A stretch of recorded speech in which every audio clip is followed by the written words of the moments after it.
안녕하십니까. 송국근의 혼술입니다. 오늘 12월 9일 월요일입니다.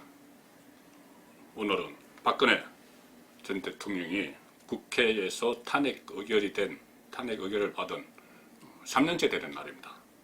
탄핵 수찬이 의결이 됐죠. 3년 전에 2016년 12월 9일 탄핵이 국회에서 의결이 되고 이후에 2017년 3월 11일에 헌법재판소에서 파면 결정이 내려졌습니다.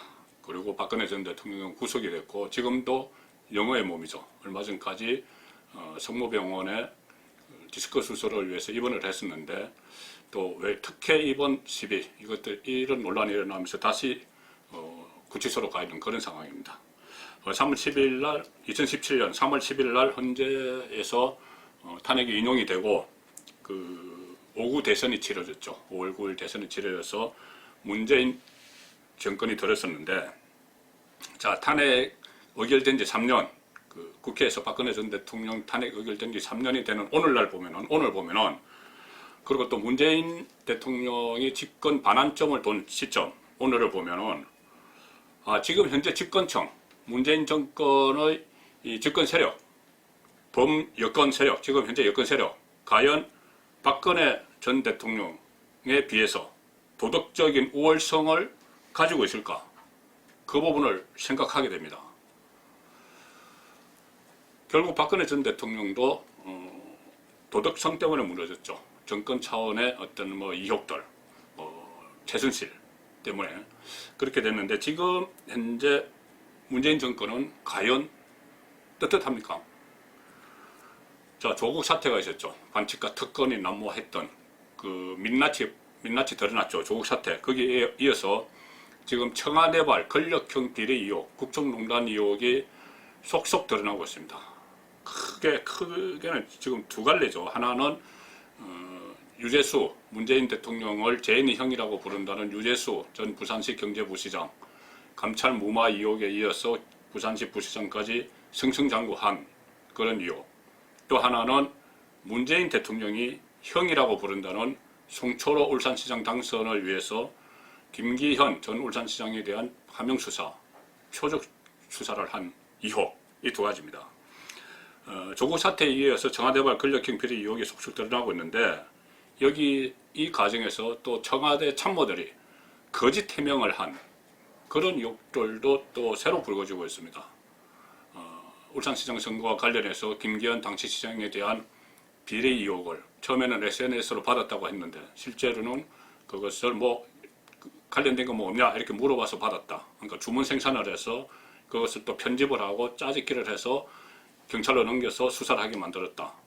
이 의혹들을 놓고 청와대는 계속 엇갈린 해명을 하고 있습니다. 거짓 해명이라는 것이 속속 드러나고 있습니다. 자, 그런데 이 상황에서 청와대 참모들만 내세워서 청와대 참모들을 잘 모르니까 이 상황을 정확히 모른다 본인들은 그 위에서 이루어졌다면은 그러니까는 서로 서로 말을 맞추다 보니까는 거짓말이 막 나오는 그런 상황입니다.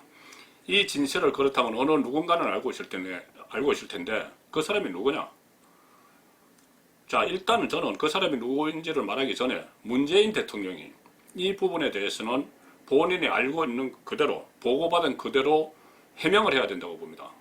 지금 유재수 사건이나 또 송철호 당선시키기 작전, 선거 개입이죠.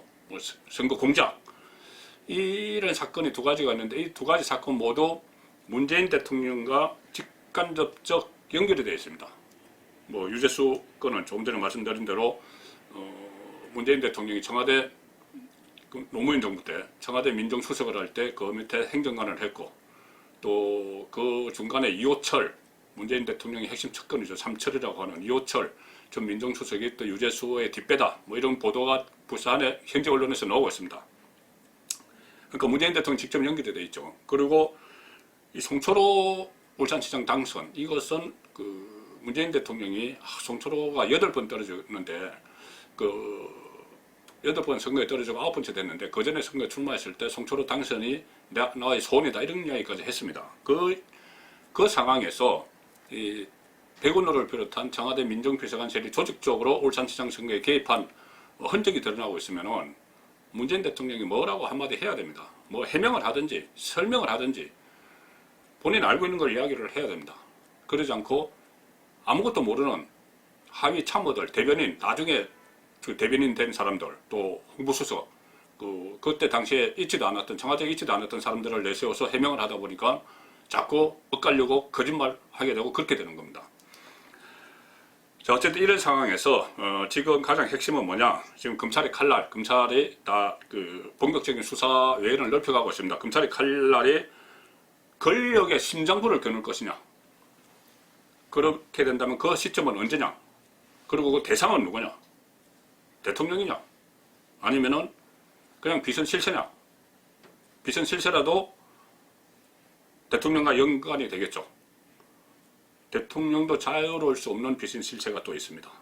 야, 그런 실세냐? 어느 정도로 강도를 할 것이냐? 이런 것이 지금 핵심인데, 지금 상황을 보면은 검찰에서 소환을 해서 진술을 확보한 사람들은 아직은 비서관 행정관급에 머물고 있습니다. 청와대의 비서관급 행정관급. 가령 예를 들어서 뭐 박형철 반부패비서관, 백원우 전 민정비서관, 또 이인걸 전 특감반장, 청경덕 총무비서관실 선임행정관, 이런 사람들인데 다음 차례는 수석급이 되겠죠. 조국입니다. 당시 민정수석 조국. 자, 그런데 그 말씀을 드리기 전에 현재 이 박형철, 백원우, 이인걸, 청경덕, 이 사람들은 지금 이 감찰 무마나 뭐 이런 혐의에 대해서 전부 조국 당시 민정수석에게 책임이 있다고 일제히 진술을 검찰에서 하고 있습니다. 그러니까 이 밖에 있다가 청와대로 들어간, 원래는 같은 그 친문 정치 세력이 아닌, 예를 들어서 뭐 박형철, 이인걸 이런 검찰 출신인 거는 그렇다 쳐도 문재인 대통령과 생사고락을 정치권에서 같이 했고, 그 용궁행상으로 청와대에 들어간 백원우, 청경덕, 이 두 사람이 갑자기 조국에게 모든 걸 덮어 씌우고 있습니다. 조국이 다 했다 이겁니다. 민정수석이니까. 자, 이것은 뭐냐 하면은 결국 백원우, 청경덕이 이런 진술을 검찰에서 하는 것은 검찰의 칼날이 권력의 심장부, 대통령이든 비선 실세든 대통령도 자유로울 수 없는 핵심 실세든 권력의 심장부로 검찰 칼날이 가는 것을 차단하기 위해서, 조국선에서 차단하기 위해서 문을 딱 걸어 잠근 겁니다. 조국이라는 문을 딱 걸어 잠그고 이까지 하고 조국선에서 수사 다 끝내고 이쪽 문을 열고 들어가면은 보이는 이 권력 심장부는 차단시키는 것이죠. 왜 이렇게 하느냐? 사실 백운우, 청경덕 이 라인 입장에서 볼 때 이호철도 그렇고 조국은 문재인 정권의 대주주가 아닙니다. 그냥 문재인 대통령을 지지하는 교수그룹의 한 사람이었죠. 뭐 검찰개혁에 대한 이런 논리를 제공하고, 또 민정수석실 안에 봐서도 백원우가 근무했던 이 민정수석실 안에 봐서도 조국 민정수석은 일종의 바지 사장이었을 수가 있습니다. 핵심 실세인 그 밑에 직위는 낮지만 민정비서관 백원우가 다른 비서관실도 막 관장을 한 수석처럼 그런 흔적이 있죠. 가령 유재수 감찰 감찰 결과를 금융위에 보고하는 것은 박형철 반부패 비서관 몫이었지만은 그것을 제치고 백원우 민정비서관이 했죠. 다른 비서관실도 전부 다 관장하는 그런 역할을 했기 때문에 대주주도 아니고 일종의 바지 사장이었던 조국선에서 딱 문을 닫으려고 하는 겁니다. 자, 이 상황에서 그럼 검찰 입장에서 보죠. 검찰 입장에서는 지금 조국 문만 열면, 그런 상황이기 때문에 조국 문만 열리면은 권력 심장부를 직행할 수 있는 길이 열립니다. 조만간 그 조국 전 수석을 소환을 해서 여러 정황들을 막 들이대겠죠. 진술을 한 거, 백원우, 뭐 박형철이 진술한 거 들이대겠죠. 그렇게 됐을 때 조국이 본인이 개인 비리 혐의 때문에 소환됐을 때처럼 묵비권을 행사할 수 있겠습니까? 최근에 전개되는 상황을 보면은 오히려 조국이 검찰을 끌어들여서 본인은 문만 열어주고 빠지고 검찰이 권력 심장부로 갈 갈 수 있는 그 길을 닦아줄 수도 있다. 저는 그렇게 생각합니다. 뭐 일반적인 그런 분석도 많이 나오고 있습니다. 그래서 심지어는 충무권의 혼술에서 어제 제가 말씀을 드렸지만은 벌써 조국이 이 본인의 개인 비리 외에 어떤 권력형 비리와 관련된 감찰 무마, 뭐 선거 개입 이런 데 대해서는 검찰에 본인이 알고 있는 그대로를 다 진술을 했다. 다 풀었다 벌써. 그런 이야기까지 지금 나오고 있는 것이죠. 자, 그만큼 조국은 지금 상황에서 진퇴양난, 사면초가에 빠져 있습니다. 개인 비리는 개인 비리, 뭐 자녀 입시 비리 의혹이나 사모펀드나 뭐 운동학원이나 이런 것 때문에도 지금 구속 일부 직전에 있는데 이 권력형 비리 의혹까지 본인이 몽땅 뒤집어 쓰게 되면은 본인은 헤어날 길은 없게 되는 것이죠.